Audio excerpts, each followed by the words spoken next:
Hello, dear ones. In reading the book of UrAntia, it's quite a joyful experience, right? That it's so deep down inside. The great challenge for each of us who are students of this wonderful revelation is to bring it forth, to speak it, to speak to others with the same joy that we feel deep down inside while we're reading it, while we're hearing that voice inside of our own hearts. If we can present that voice that we hear inside of our own hearts with our own voices so that others can hear that voice inside of our own hearts, then we truly are sharing our inner joy. Not an easy thing to do, it seems. And what's the secret then?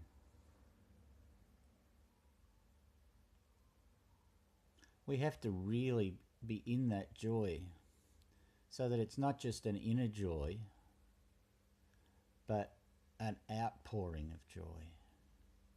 So that it's a joy which, as we speak to others, they actually feel our joy. And it's the joy which everybody is really wanting.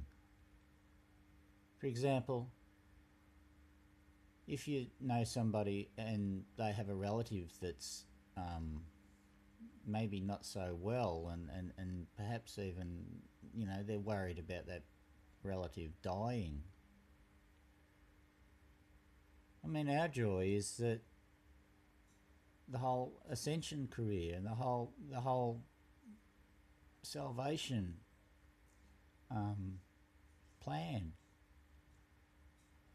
How can we impart the joy that we feel as we've learned about this wonderful ascension plan? How can we pass this on to those who are in need of such hope, such joy? So we have to, I guess we just, in a sense, we just have to open our mouths and let it come out.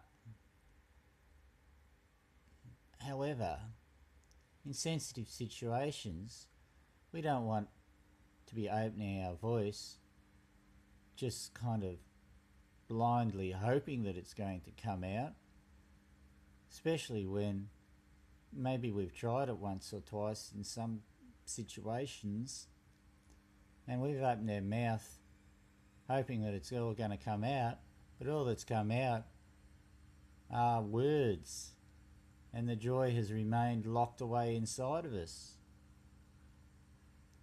or locked away inside of some sort of fear barrier.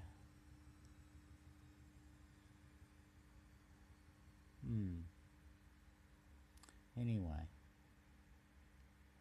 so let us continue and enter into that joy. Jesus talks about to the apostles, it's recorded in the part 4 of the book. He talks about entering fully into the kingdom of heaven. Not just being born of the Spirit, but becoming mature in the Spirit. So that the joy of the heavenly kingdom, it's not just been, fanned. Faith has not just been fanned by the gospel so that it, starts to spring to life, but it's actually a flame. It's actually become an unquenchable flame, burning brightly and overflowing from our body so that people can feel it. Just like they can feel fear, like we all can feel each other's fear,